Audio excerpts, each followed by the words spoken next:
I'm calling to order this hearing or roundtable. It's a public roundtable of the Committee of the Whole of the Council of the District of Columbia.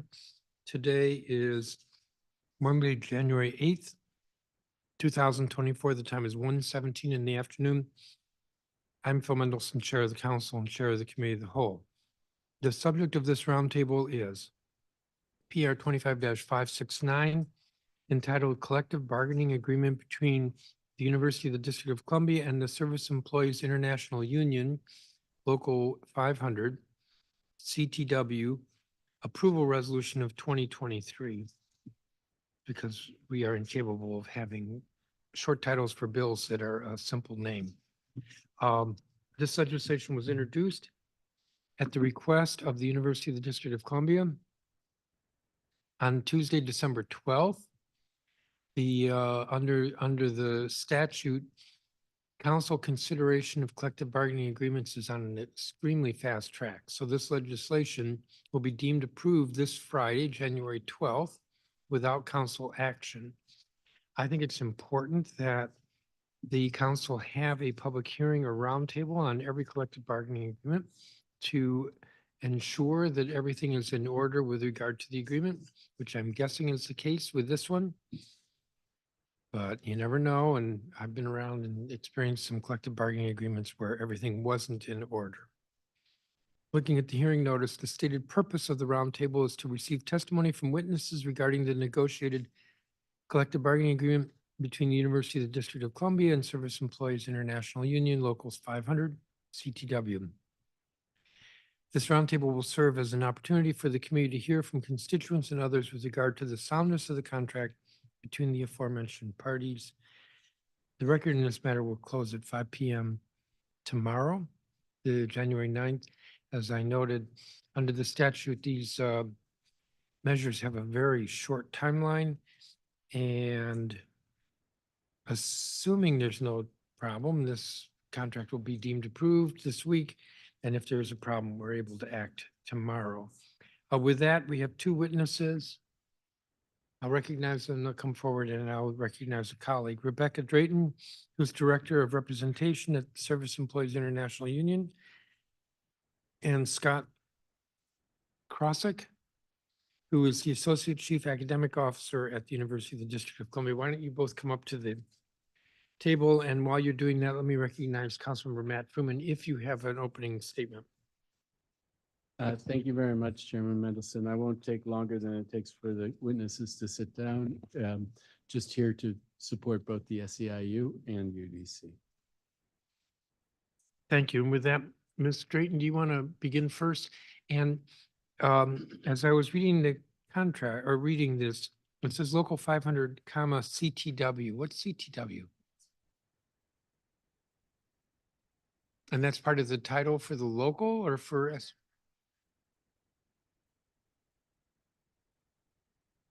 All right.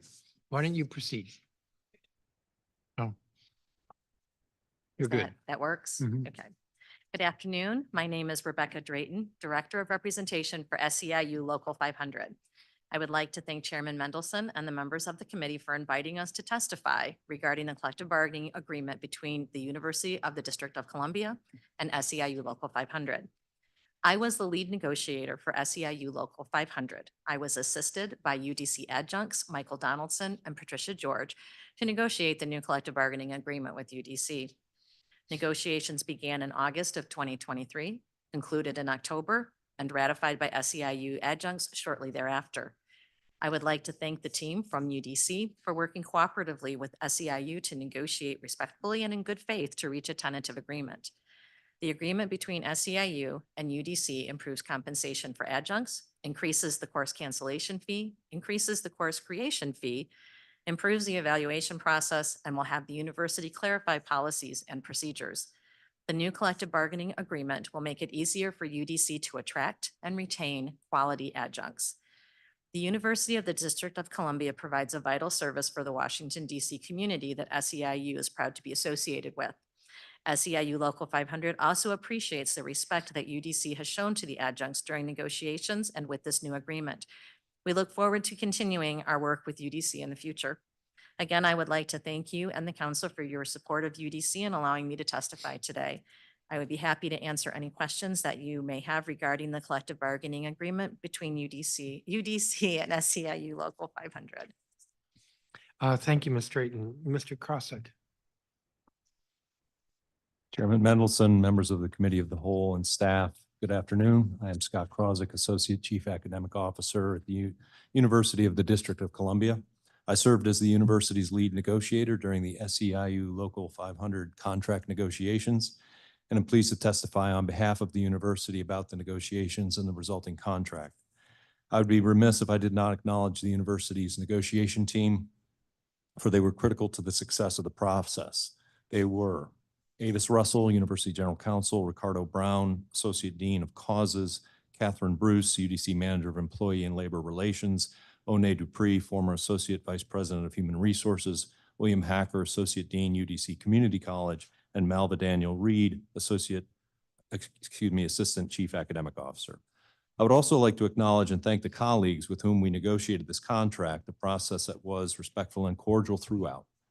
They are Rebecca Drayton, SEIU Representative and Lead Negotiator; Patricia George, Adjunct Professor in our General Education Program; and Michael Donaldson, Adjunct Professor in the UDC Community College. Negotiation meetings began formally on August 25th, 2023, and were held for approximately every 2 weeks through the final meeting on October 27th, 2023. The two articles receiving the greatest attention were Article 7, Evaluation, and Article 15, Compensation. Other changes to the contract included assurances by the university to establish procedures to increase resource support for adjuncts teaching after hours, to hire adjuncts at the university's discretion for a full academic year, and to make a good faith effort to develop the internal capacity to pay adjuncts on a twice monthly basis during the fall and spring semesters. The university and the union also agreed to revitalize the Joint Labor Management Collaboration Committee to review existing adjunct handbooks for updating, potentially merging into a single handbook. In terms of compensation, President Eddington expressed his commitment to support the union with pay increases to the extent budgetarily feasible, and the university offered a $1,000 lump sum for adjuncts teaching during this 2023-24 academic year, and agreed to budget a 3% cost of living adjustment for FY25. In addition, smaller compensation increases were agreed to for the course cancellation fee and the course development fee. Regarding Article 7, this contract revises the previous article to clarify that evaluation of adjuncts is focused strictly on teaching effectiveness. The UDC Board of Trustees approved the proposed contract on November 7th, 2023. In conclusion, I would like to say that UDC's adjunct professors, upon whom we rely significantly across all programs at the undergraduate, graduate, and non-degree levels, are invaluable contributors to the life of the university.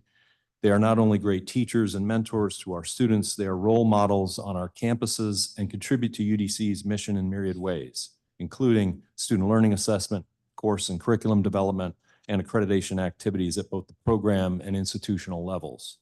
We are fortunate to have such dedicated and talented professionals in our ranks and very grateful for their service to the university and its students. And the university looks forward to working with the union in the year ahead to implement agreed upon objectives and to continue to improve the experience and satisfaction of adjunct faculty teaching at UDC. On behalf of UDC, I would like to thank you for your and the council's ongoing support and for the opportunity to testify here today. I'm happy to answer any questions you or the committee members might have. Thank you. Thank you, Mr. Krozik. Thank you to each of you. So I have a few questions. The total cost of this contract is $416,000.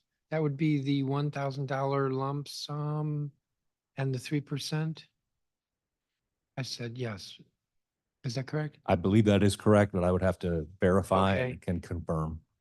And that's, well, I'm actually reading from the memo by the Managing Director of Finance. So if that's your source, then That would I'm be correct. understanding this correctly. And that would be continuing year to year. But I'm assuming this calculation is just because the contract is through 2025. The 1,000 is for this year's faculty only. Yeah. So it's one time lump sum. And the COLA goes to fiscal year 25 and the contract ends 30 September 2025. And so the 94,000, which goes up because of the 3%, is year after year. If it's written into FY 25, and then it would have to be renegotiated with the next contract. Um, And funds are sufficient within the agency to pay for this. Yes. Why did the bargaining start so late? If the contract is for a period that begins October 1st, 2022, and the negotiations, the bargaining began August of 2023. I'll accept responsibility for that. I started in the position last year when the contract was coming up on its original expiration date. And because I was new and I was trying to figure out where all the contracts were, we did an extension on the contract, but did not actually get to the table until the following summer. So that was not the college in any way blocking it. It was just the fact that it was easier to leave on the back burner until I had the capacity to start negotiations.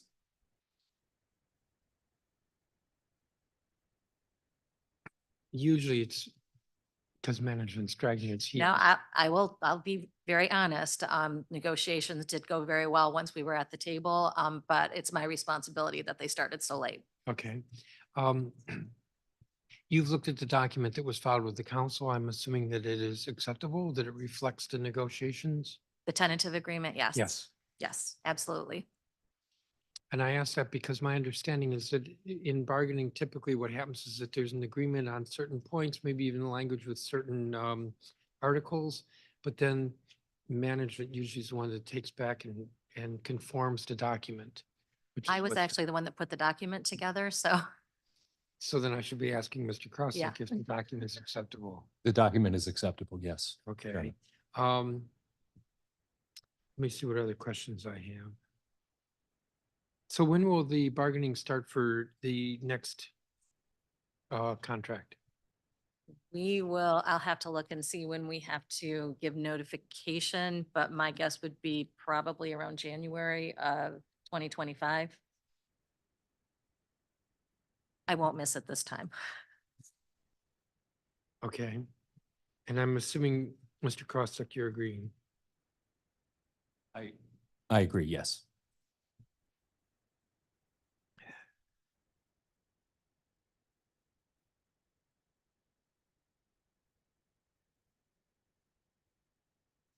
One of you testified there were most of the attention was on two articles. Were those really the only significant issues? Were evaluation and compensation? Yes.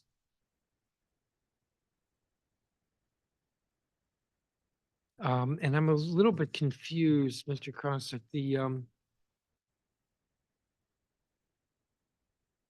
there's an increase in the course cancellation fee and the course development fee. Are those fees being paid by students or fees being paid by the university to the adjuncts? Mr. Chairman, those are fees paid by the university to the adjuncts for development of a new course needed in a particular program of study that they have expertise on perhaps. And for cancellation, again, if within 10 days, of the start of a course and they're scheduled to teach, if for some reason we don't have the enrollment, the course has to be canceled, they get a fee.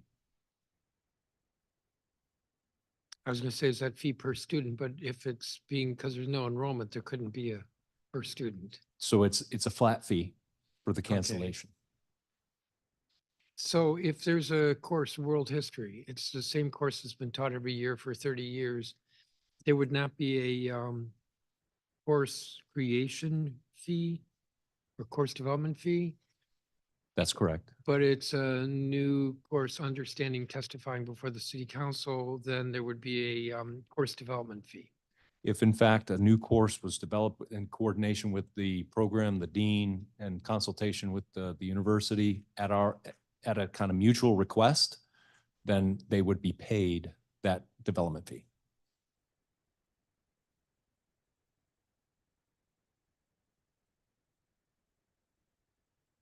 Councilmember Fruman, do you have any questions? Oh, yeah, I just have a couple of questions. So, as I read this, the cost of this contract is $416,000, but that's the cost of the lump sum payment and the 3% increase. There's also the base pay that was already being paid to adjuncts, or am I right that there's base pay that was already being paid to adjuncts? That's correct, council member. And how much is that base pay, or does it vary depending on seniority? It varies. It varies literally from program to program, adjunct to adjunct, and so forth. Per credit rates vary, and the numbers of adjuncts per semester vary somewhat. An average maybe 300 per semester contract. So you're right. There's another figure larger that incorporates all of that Right. salary. And what's the range of that pay for an adjunct? And just to understand the context, we have everything from general education to law. So the range is from about 3,500 for a 3-credit course at the low end to 8,000 for a law course. Okay, thank you very much. And then the 416 in the UDC memo, I'm trying to understand how that fits with the CFO's numbers. No, the cover note. There's a cover note shows costs in different fiscal years. The one time in FY24, 315,000. Fringe benefits, 24,000. That's ends up being $339,098.09 in FY24. And then $111,937.12 in FY25. How do I link, and maybe you don't have it in front of you, the memo showing what the various costs are in the front to the fiscal impact in the back? Councilmember Fruman, I'm going to have to get back to you on that after speaking with our finance folks to the discrepancy there. It is possible that part of the calculations for this academic year were based on a projection of how many would be teaching in the spring, because it's all of the folks who teach, and when we did the contract, we didn't know for sure how many, but I'll find out. Okay, yeah, that would be helpful to get a sense of. I mean, it's wonderful. You guys hammered it out. Seems like very reasonable pay. Seems like a modest increase, really, a 3% COLA in the context of the kind of level of inflation that we've seen. I know UDC has been looking to have more funds so that they're in a position to pay their people more. And that's a thing that I expect we'll be hearing more from the university about during this budget season. But very pleased that you were able to work this out. The one other thing that you highlighted, and not so much in the UDC context, but because we hear about evaluations in other contexts and negotiation or not negotiation about evaluation in other contexts. So can you describe to me what was at the heart of the discussion around evaluation, and what's the nature of the UDC evaluation process, including in terms of retention, letting people go, increases in pay? How does the evaluation process fit in that context? So I would differentiate the evaluation of the full-time faculty, which is an annual process. They're evaluated in their 3 primary areas of responsibility: teaching, research, that is to say scholarship or artistic production, and service to the university. And that's pretty standard. And that's for all faculty members, as I said, every year. And that's how promotions are also evaluated, promotion packets.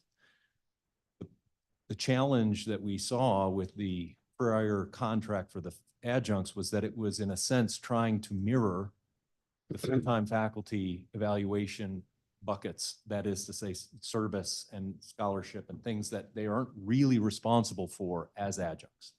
So we wanted to make it very clear that the primary, in fact, the only thing that we are hiring the adjuncts for is to teach a class, and that teaching would be the evaluation measure, you know.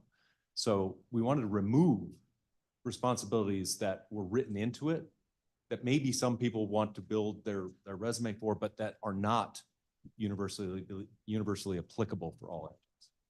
All right, super helpful. And maybe it's getting far afield for this contract, but I am curious in terms of for your full-time faculty and the evaluation process, maybe this one too, is the philosophy behind it to try to figure out who should stay and who should go, or is the philosophy behind it to try to support your faculty so that they grow in the job? And related to that, what's the level of turnover among your professors, your full-time professors, if you have a sense? Council member, I'd have to find out that turnover number over time. We do have turnover among faculty, staff, and so forth, but I don't have a percentage to offer you. To your first question, it's a developmental model. It is not a model that seeks to move people out of the university. When we hire them based on very stringent criteria. We know we are getting what we want in the disciplines. We want then to nurture their development and to move them toward eventual promotion and tenure at the university. That's the entire objective of our evaluation process. All right, thank you very much. It didn't have much to do with this particular contract, but very helpful to hear. And thank you for your testimony and congratulations on concluding the agreement. Thank you. Thank you. I do have a follow-up question, although I do want to remark, I think we're just amazed that contracts can be negotiated in 2 months, 3 months, since that doesn't seem to be our experience with other educational agencies. On the evaluation, who brought up the issue of changing that article? Did it come UDC from- brought it up, UDC brought it up. and it was acceptable to the adjuncts that were on the team. In fact, I believe they said it was very similar to what's actually happening, that sometimes things happen organically, and even though there's contract language, we tend to evolve in certain areas. Evaluation was one of them. So we were really catching the contract up with current practice. So management brought it up, and sounds like there really wasn't much discussion around it, or there not much controversy around it. There was not controversy. I discussed it with, Patricia and Michael, and they were both fine with it. Yeah. Okay. I don't have any other questions for you. Thank you very much. Of As I course. said, my understanding is that this will be deemed approved at the end of the week, the 12th. And that's pretty much how we're going to leave it, as opposed to acting affirmatively on it, because that gets a couple of days earlier. Thank you, though, each of you. And this is actually the first hearing of the committee of the new year. UDC is the first hearing for our attention of the new year. Thank you very much. Of course. Thank Thank you for having us. Let me just close out the hearing. This has been a hearing on a collective bargaining agreement with UDC and SEIU. The record in this matter will close at 5 p.m. tomorrow, Tuesday, January 9th. The time is 1:40 p.m. and this hearing or roundtable is adjourned.